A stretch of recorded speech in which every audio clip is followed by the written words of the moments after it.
Bismillahirrahmanirrahim. Assalamualaikum warahmatullahi wabarakatuh. Alhamdulillah wassalatu wassalamu ala Rasulillah wa ala alihi wa sahbihi ajmain. Amma ba'd. Jamaah salat subuh Masjid Hardono Sastro, Bapak Ibu rahimani wa rahimakumullah. Saya akan melanjutkan pembacaan ringkasan dari kitab Tauhid, dan alhamdulillah telah sampai ke bab yang baru, yakni bab mengenai berhala. Berhala itu tidak mampu memberi pertolongan.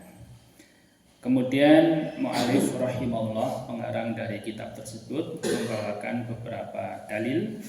Di antaranya yaitu Al-Quran surat Al-A'raf ayat 191 hingga 192. Allah Ta'ala berfirman, ayusyrikuna ma la yakhluqu syai'an wa hum yukhlaqun wa la yastati'una lahum nasra wa la anfusahum yansyurun.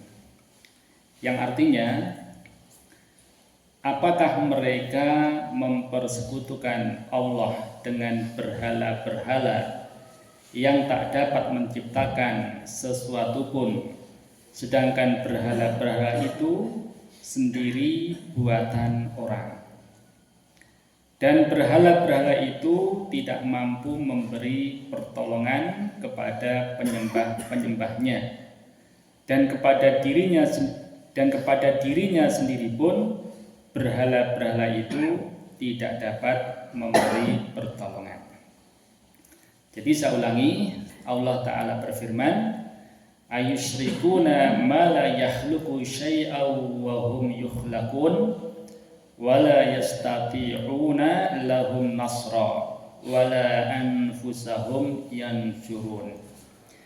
Apakah mereka mempersekutukan Allah dengan berhala-berhala yang tak dapat menciptakan sesuatu pun, sedangkan berhala-berhala itu yakni buatan orang. Berhala-berhala itu sendiri buatan orang, dan berhala-berhala itu tidak mampu memberi pertolongan kepada penyembah-penyembahnya, dan kepada dirinya sendiri pun berhala-berhala itu tidak dapat memberi pertolongan. Al-A'raf ayat 191 hingga 192. Baik. Jadi lafal ayusyrikuna ini disebut dengan istifham taubih, yakni celaan dalam bentuk pertanyaan. Apakah mereka mempersekutukan Allah dengan berhala-berhala itu?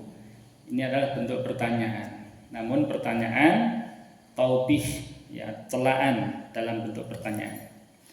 Kemudian makna dari yusyrikuna itu artinya menyembah selain Allah di samping menyembahnya, di samping menyembah Allah.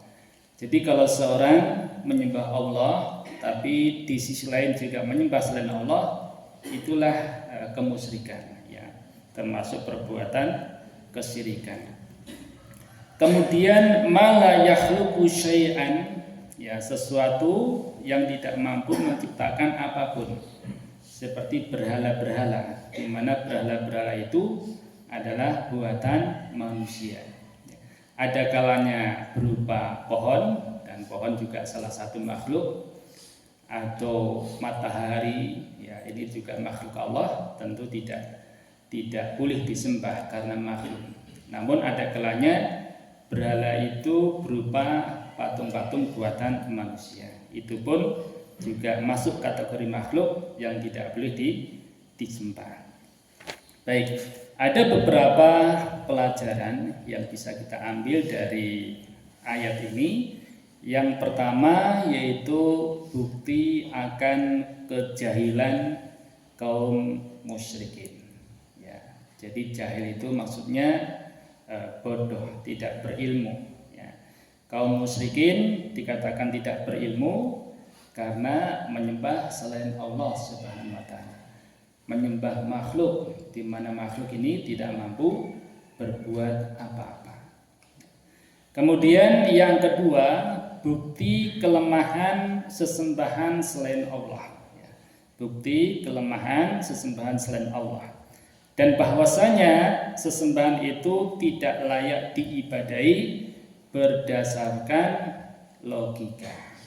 Makanya Nabi Ibrahim alaihissalam ketika memecahkan atau memporak-porandakan berhala-berhala, kemudian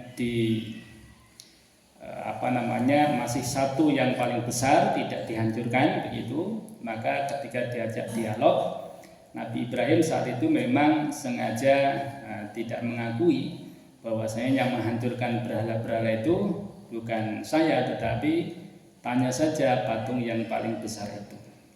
Nah, ketika terjadi dialog, bagaimana mungkin aku bertanya kepada batu, kepada berhala yang besar itu, kan tidak bisa berbicara.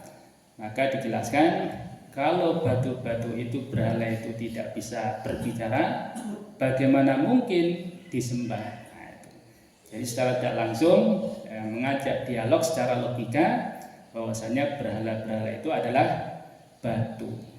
Batu tidak mampu berbuat apa-apa, tidak mampu mendengar, apalagi mengabulkan permintaan, permohonan bagi penyembahnya. Nah, seperti itu. Baik, jadi ayat ini menjelaskan tentang ketidakmampuan sesembahan selain Allah untuk mendatangkan manfaat bagi penyembahnya. Terkandung juga di dalamnya bukti akan kebatilan dan kemungkaran penyembahan selain Allah. Termasuk diantaranya setiap orang yang memohon kepada kuburan tertentu, pepohonan, dan juga segala sesuatu selain Allah Subhanahu wa ta'ala. Demikian yang bisa disampaikan, semoga yang sedikit ini bermanfaat. Semoga Allah SWT selalu memberikan hidayah kepada kita untuk bisa beribadah kepada Allah sampai akhir hayat kita. Amin ya rabbal alamin. Demikian, mari kita tutup dengan membaca doa kafaratul majelis. Subhanakallahumma wa bihamdika asyhadu an la ilaha illa anta astaghfiruka wa atubu ilaik. Wassalamualaikum warahmatullahi wabarakatuh. Waalaikumsalam.